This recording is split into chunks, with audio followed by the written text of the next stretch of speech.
My name is Barbara Kirschenblatt Gimblett, and I am the Ronald S. Lauder Chief Curator at Polin Museum of the History of Polish Jews. What can I say?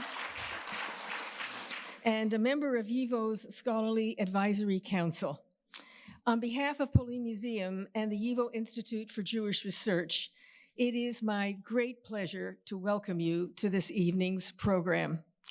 This event is part of Polin Museum in New York, a celebration of our 10th anniversary. And I'm very proud and delighted to congratulate YIVO on their 100th anniversary in 2025.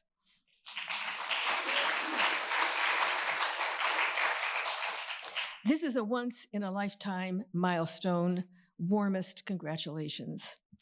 Polin Museum is dedicated to remembering the 1,000-year history of Polish Jews, and YIVO is a very important part of this story.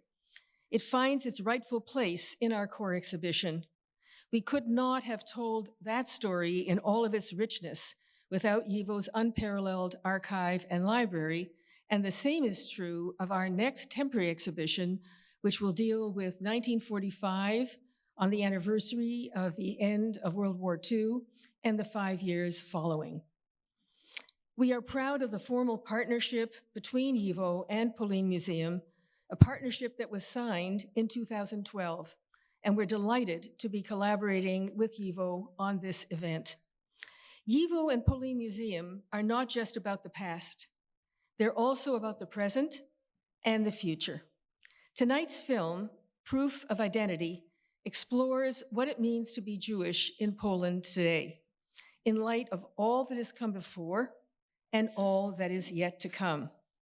Following the film, there will be a panel discussion with filmmaker Mikołaj Grynberg and Johannes Ficus, who commissioned the film, and moderated by our distinguished film scholar, Annette Insdorf. And now the film. And now it is. Yeah, it's okay.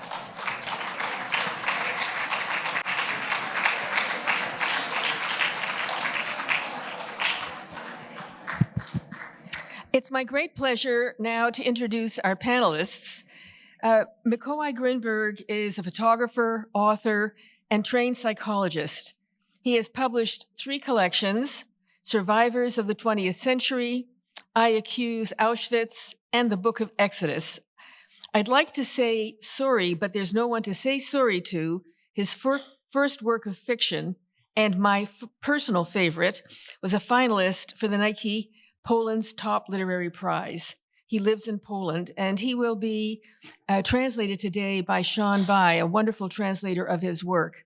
Hot off the press in English, and it will officially be published in January, is Confidential, a novel, a work of what I like to call true fiction, which is his specialty. Johannes Ficus is a cultural anthropologist who has been part of Polin Museum since 2005. I've had the great pleasure of working with her for the last 20 years, first in her capacity as coordinator of the core exhibition, and since then, and since 2017, as head of the exhibition department at Polin Museum. She's also deputy chair of the board of the Association of the Jewish Historical Institute of Poland and a member of the board of the Association of European Jewish Museums. Annette Insdorf is professor of film at Columbia University in their School of the Arts. As moderator of the popular Reel Pieces, R-E-E-L, a series at the 92nd Street Y, she's interviewed 300 film celebrities. She's the author of the landmark study Indelible Shadows, Film and the Holocaust, and other groundbreaking books. Her most recent book, Cinematic Overtures, How to Read Opening Scenes, is already in its 4th printing. Professor Insdorf is the recipient of the Telluride's Special Medal in 2021, recognizing her as, quote, hero of cinema. So welcome to our panelists.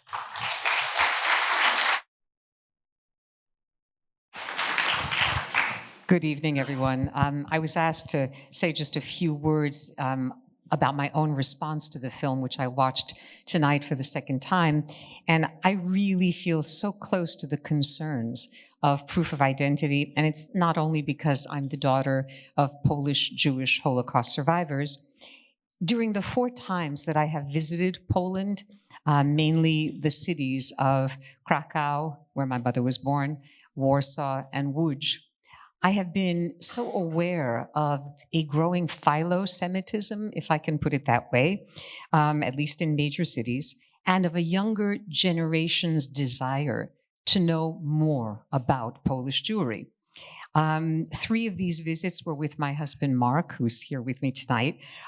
His parents are also Polish Jewish Holocaust survivors. And when we attended, for example, the Jewish Culture Festival in Krakow, I think this was 2014, we were delighted by the volunteers who were putting on programs there. One was called Mishigoyim, and it was about the young volunteers, not Jewish, who wanted so much to learn about the heritage of Jews in their country. And I remember vividly how one young woman said, I am the first generation of my family to be born after the fall of communism, and therefore I have had the opportunity to meet Jewish people, unlike the previous generations. And I should also mention that proof of identity, in my opinion, is part of a subgenre of Holocaust documentaries that directly address the complexity of being Jewish and Polish. Other notable ones include Birthplace, directed by Paweł Wozinski in 1992, that chronicles the return of emigre writer Henryk Grynberg to the village of his birth to search for his father's remains. There are also fiction films like Ida, which won the Academy Award for Best Foreign Language Film in 2015. And as I'm sure some of you recall, one of the issues is property, theft of property, restoration. And in that film, Ida, the young nun who realizes that she was born Jewish, she'll be able to gather her family's remains only if she gives up the property. Later, if we have time, I can mention some of the other ones. Actually, in the audience tonight is Corinne Chateau, who made such a moving documentary called Safer in Silence, because she, a little bit different from the films in question, grew up in the United States, more or less, but never knowing that she was Polish Jewish, because nobody chose to divulge that, perhaps in the desire to protect her. But let me not go on any further. I'm going to start by asking Joanna Fikus, what was the origin of this film? And what made you choose Mikołaj Grynberg? Because after all, he was a writer already, and a photographer and a psychologist, but had not made films before. Thank you. I have to say that, of course, we will probably ask a lot of your questions, but I'm really, really curious what you think about this movie. But coming back to what you, Annette, asked us, so I don't know how many of you have been to Polin Museum. That's basically 1,000 years of the history of Polish Jews, and this journey starts in 10th century, and we were always thinking about how we should end it. And in fact, we were always thinking that this story doesn't end, because we wanted to put our visitors in a situation when you exit the exhibition and you still have a feeling that you are meeting Jews who are now living in Poland, that these are real people, real men, women, and you can understand how they feel, what they think. And we were always thinking that we would like to juxtapose this, as we call it, Jewish life with Jewish presence, which means stories of Jews told by themselves, and also what you, Annette, described, how presence, how Jewish history, Jewish culture, Jewish literature is still present in Polish consciousness. And since we were open 10 years ago, 3 or 4 years ago, I thought to myself, and we were talking to Barbara and some of my colleagues, that we should make some new comment about current Jewish life. And when I was looking at this movie now, I also thought that museums are not like news and not like media. Please keep in mind that this movie was made 3 years ago, am I right? And when we think now about the situation, I was sitting here and thinking how it changed. And why Mikołaj? Because Mikołaj knows how to listen to people. It's not only a matter of asking questions, it's a matter of having this kind of sensitivity, which is very rare in our today's world, that he's listening, he knows how to keep this moment of silence, of reflection, and that was this idea. You chose well. I wanted to ask Mikołaj how you chose your interview subjects. In other words, did you ask for, like an open call audition in the United States? No, I doubt it. But what, for example, one of your subjects is Paweł Bożyński, who directed Birthplace, 1992, and more recently, a wonderful documentary called The Balcony Movie. So tell us a little about how you selected them. First, I'd like to say sorry because I won't speak in English. I think you deserve better. So I asked my friend and translator of my 2 books, Sean Bai, to help me.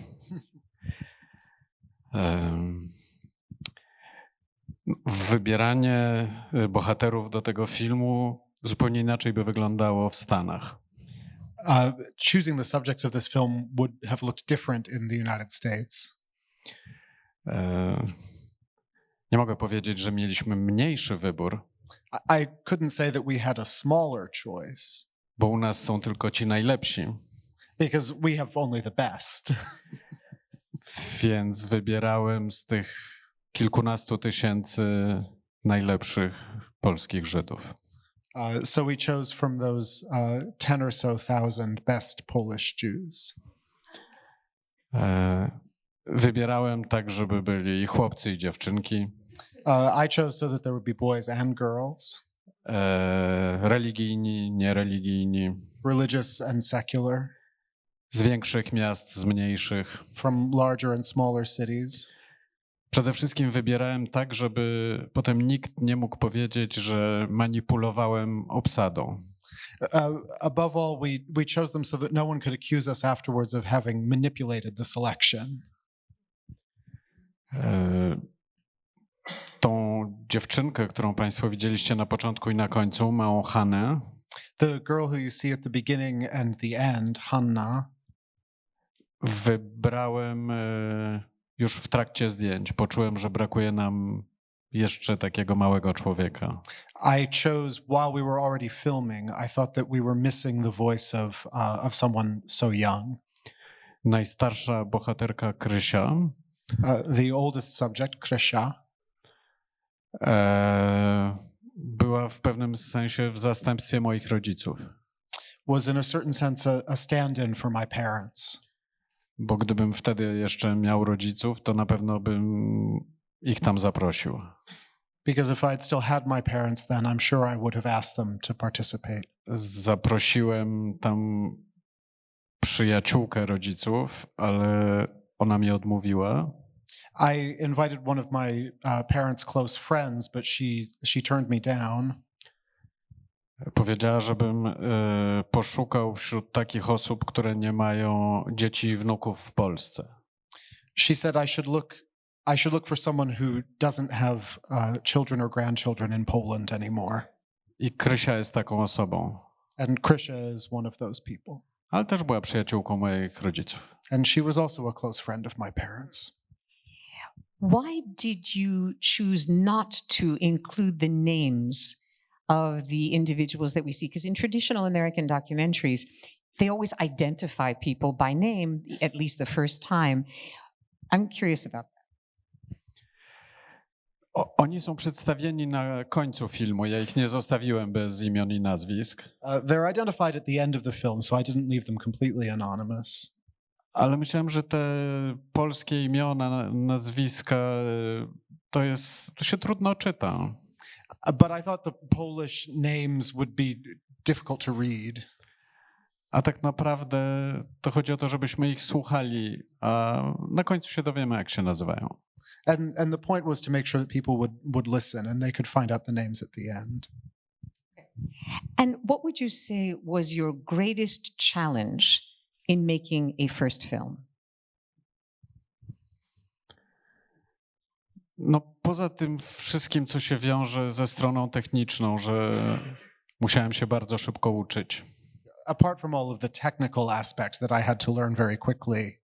Ale to jest akurat fajne, że po 50 można dostać takie wyzwania. And it's great that after the age of 50 I could still tackle a challenge like that.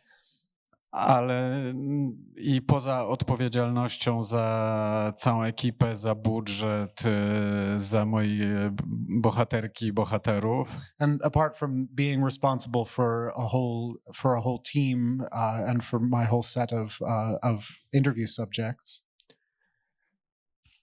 To jest bardzo angażujące emocjonalnie zadanie. It required a lot of emotional investment. Ja już przedtem sobie obiecywałem, że nigdy więcej nie wrócę do dokumentalnych tematów związanych z Żydami.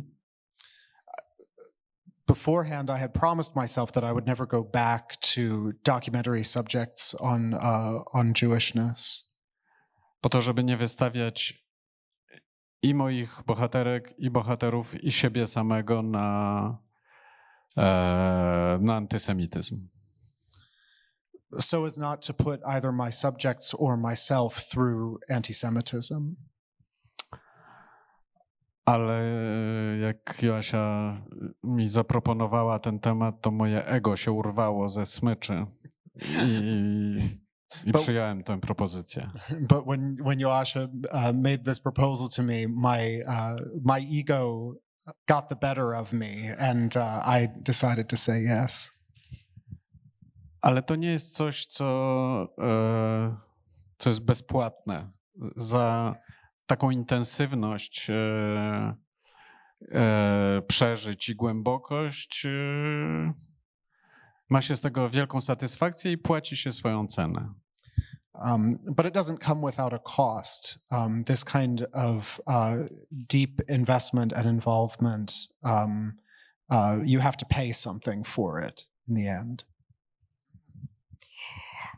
I want to ask Joanna, especially because when I teach Polish cinema at Columbia, I always make my students aware that it's not just during World War II that so many Polish Jews were killed, but that in 1968 there was this purge, the anti-Semitic wave, in which the remaining thousands upon thousands had to leave. What is the percentage of Jews living in Poland today? You're asking me the most difficult question, and my answer, I would say, is very Jewish. It depends. Because as you have seen, it depends. How do you feel yourself? How do you identify yourself? So I can say that number, the official number, is approximately, I think, 7,000 or something like this. 7,000 people said that Jewish identity is their first identity, and another 7 said that it's their second identity. But it's the question is in the movie, and the answer is in your head when you've seen the movie. But one of the reasons I'm asking the question is because we are here tonight not just with the good fortune of watching Proof of Identity, but celebrating the 10th anniversary of the existence of the Poland Museum. Do you think that the museum's existence, as well as perhaps the JCC in Krakow and in Warsaw, have they contributed to an increased sense or visibility of Polish Jewry? Yes, for sure. Absolutely. Absolutely. I think, first of all, we can all be really, really proud. I mean, we, meaning us and you, of this museum. And what is for me fascinating is that people who are coming there, and it doesn't matter if they are Jews or non-Jews, they exit the museum and they always say, wow, we didn't know they always say that they didn't know part of the story. So, of course, JCC, it's another story. It's the institution, I would say, it's a Jewish community center. Museum is not the Jewish community center. We are rather about Jews, about Jewish history. But the awareness of importance of Jewish story for story of Poland, but also I think the feeling of pride that Jews are feeling there. That's the reason why we have created this museum. I was fortunate enough to see the museum before it was completed. I was given a tour by Dariusz Stola, who was leading the institution at that time, and I was amazed. I was amazed by the scale of the museum and how much attention it would call to the absolutely integral history of Jews to the Polish nation. And for many years, I have chosen never ever to use the term Poles and Jews. I think that's a misleading and ridiculous term. You can only say Polish Christians and Polish Jews, because ultimately the citizenship is the same, nationally speaking, but the religious or spiritual identity is different. And Poland, for me, that museum makes a beautiful case for the legacy and the continuity of Jewish life in Poland. I want to ask Mikołaj about the editing process, because this is a film, like most documentaries, that exists to a great extent on how well it's put together, because you're working with fragments of different faces and voices. First of all, how much more did you shoot than what we see? Were there interviews with people who are not in the final film? And I also wanted to know, at what point did you decide on ending with the little girl? I mean, was it that you had already shot and you decided to put her in, but did you always know that she would have the last word? Jeszcze bym chciał wrócić, jeśli można, do tej kwestii, ilu Żydów mieszka w Polsce. I'd like for a moment to return to this issue of how many Jews live in Poland.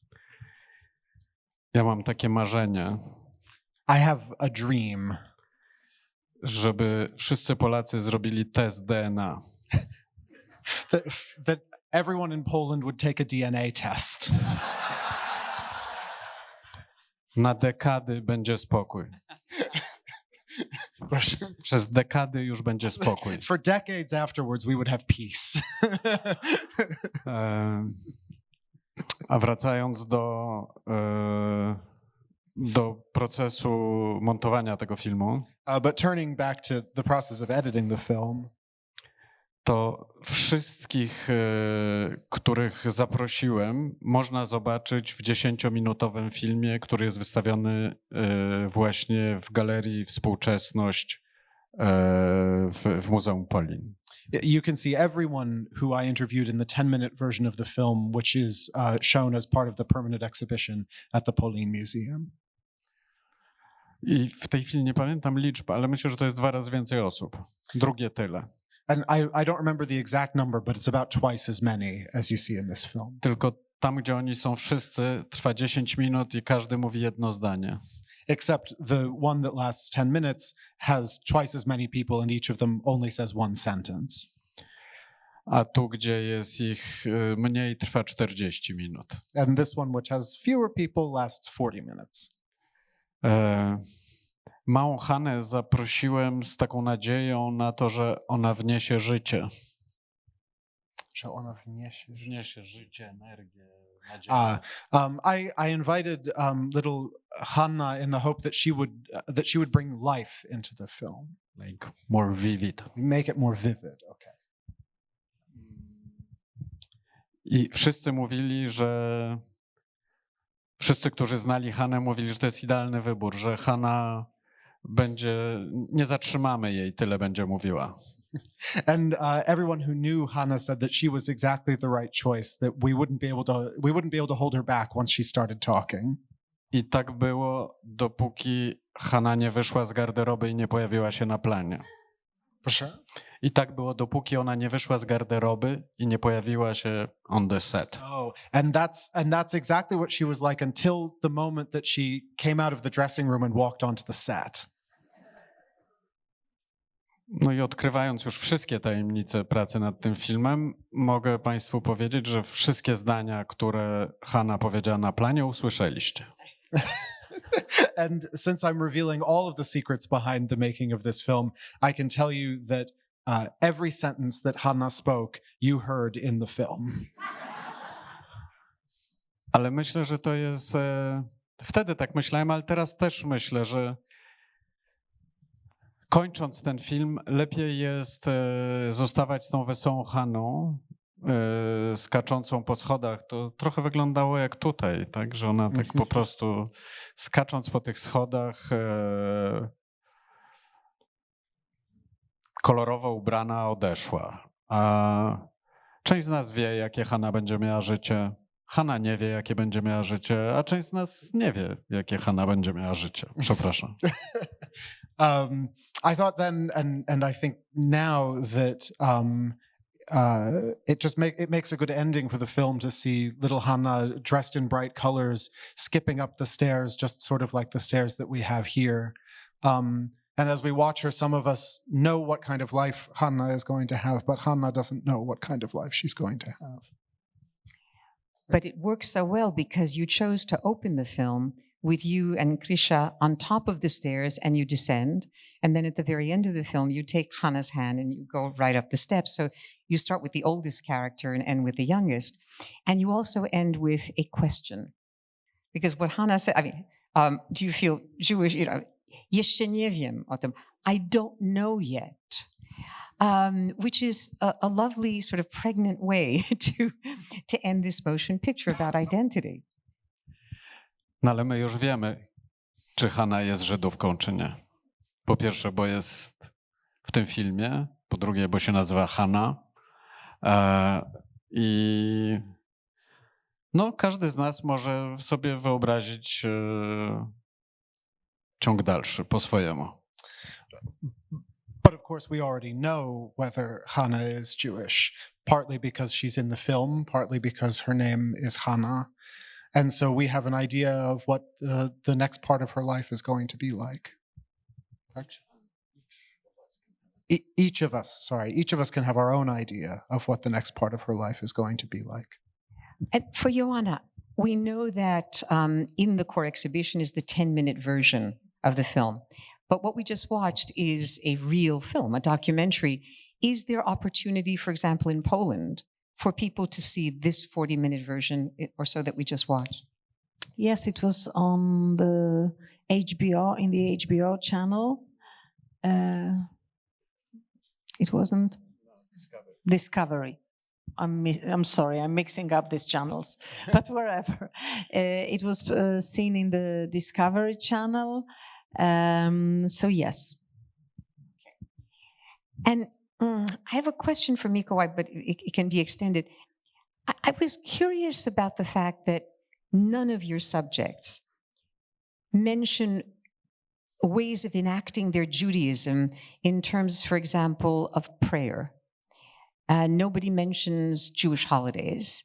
And maybe this is the question of a kind of ignorant American for whom these are a given. But did nobody talk about the more, shall we say, religious aspects of taking on Jewish identity, besides, of course, the woman with the turban who is wonderfully steadfast about her Jewish identity? And the guy with the beard. And the guy, of course. With that dry irony. We're still thinking. Mhm. Może to wynikało z mojej nieumiejętności rozmawiania o religii. Maybe that came from my lack of skill for talking about religion. Ale chciałem, żeby oni tam byli i żebyśmy wszyscy mieli równy głos. I też dlatego ja tam mam ten głos, żeby nie być tym jednym spryciarzem, który przepytuje wszystkich i sam siedzi cicho. But I wanted them to be there, and I wanted us all to have an equal voice, and that's why I also take part, and I'm not there as just the guy who's asking all the nosy questions. Now, your dedication at the very end of the film, it literally says, "In loving memory of my parents." Can I ask, where your parents are from? In other words, they are implicit in the film, but not explicit.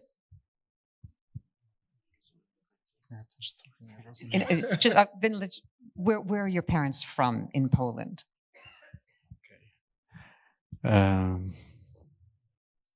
Today is my mom yahrzeit. Moja mama się urodziła w Paryżu. My mother was born in Paris.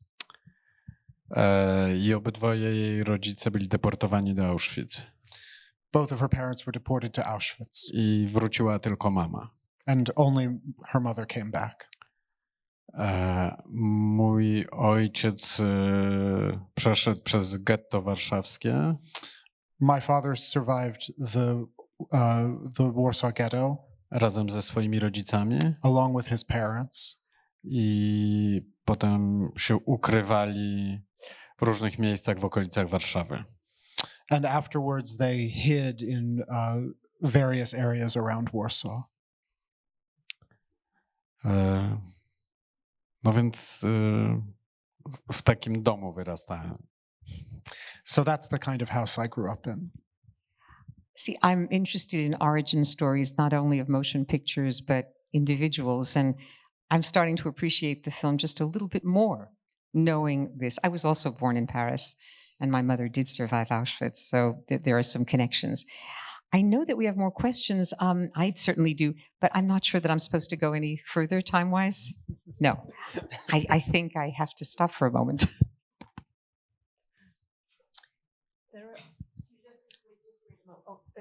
No. There are questions from the audience.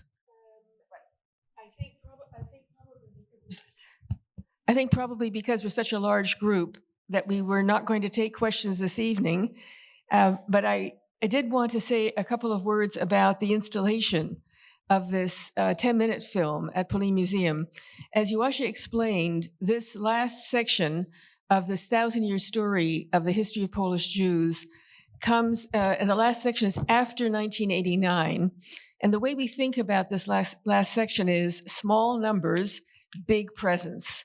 That while the number of Jews is relatively small, and that question, the way that the chief rabbi of Poland, Michael Shudrick, answers that question is, for me, the most interesting answer. And he says that he doesn't know how many Jews are in Poland today. All he knows is that the number keeps on rising, but the birth rate doesn't. And which I think the film actually gives you the basis for that comment.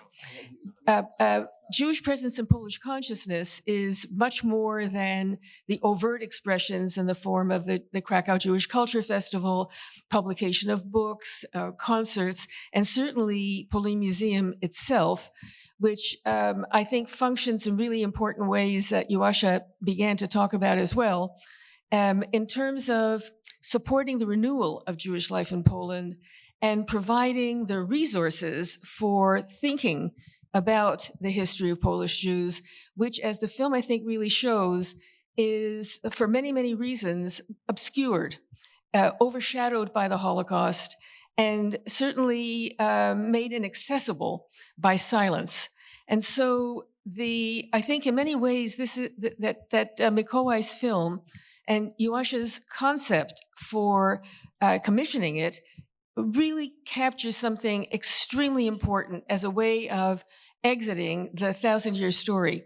Now, I want to say a word about the installation. Unfortunately, this slide, because of the light, doesn't really give you a full sense of how you present film in a museum, because the museum is not a cinema. It's a different kind of experience. And at this point in the core exhibition, we're actually not in a gallery. We're actually in the architectural space of the museum. And this is a very, very beautiful, the interior architecture, as well as the exterior, is very dramatic and very, very beautiful, but very limiting in terms of light, in terms of sound, in terms of what we can actually put on these architectural walls. And so we worked with an extraordinary design company, WWAA, that designs scenography for opera. They're really a wonderful company. And together with Joasha, they came up with a very, very wonderful solution. And it's a solution which doesn't tell the story of Polish Jews since 1989 and of Poland since 1989, but rather in this very essential, very minimalist way, captures the story of the small numbers and also of the big presence. And it does so by juxtaposing two elements: the shed, which controls light and sound, where we present Mikołaj's short version of this film. And actually, it's not even a short version. It's a different film using the same material. And a marvelous painting by Wilhelm Sasnal, one of the most important contemporary artists in Poland, but also internationally.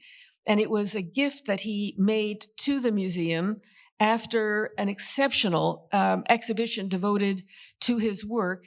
I would say works that reflect on the Polish landscape, where Jewish presence and Jewish absence are everywhere, if you will, visible. They're there in plain sight, but not seen.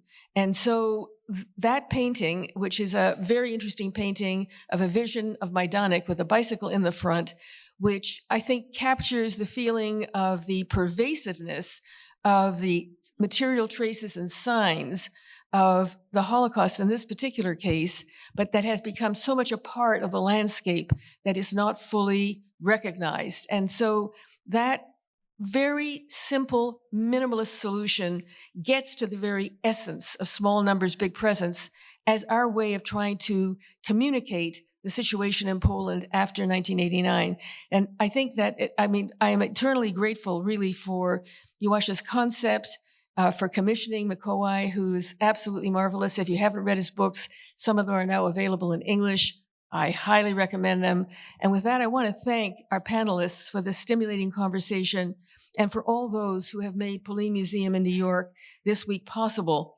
Both tonight's program and the Gare Mandolin Orchestra concert on Sunday night at 6 p.m. at the Museum of Jewish Heritage. And from the YIVO Institute for Jewish Research, I want to especially thank Jonathan Brent, Alex Weiser, and Julia Rothkopf. It has been a total pleasure to collaborate with YIVO on this event, Julia, especially you. From Polin Museum of the History of Polish Jews here in Warsaw, my beloved colleagues from Polin Museum, Kuba Wozniak, Kajtek Pochira, Franciszek Bojanczyk, and Joanna Fikus. From the Association of the Jewish Historical Institute of Poland, our private partner, which co-founded Polin Museum, Bartosz Domarek and Agnieszka Dulemba-Bolakiewicz. And from the American Friends of Polin Museum, Elizabeth Schanzer, Hilda Chazanowicz, Stuart Shear, and Rebecca Schaefer-Moldovan. We would also like to thank Poland's Ministry of Culture and National Heritage for their financial support of Polin Museum in New York this week. And I want to thank all of you for being here. It's really a huge pleasure for us to be able to share Mikołaj's film and the story of Polin Museum with you. Thank you very, very much.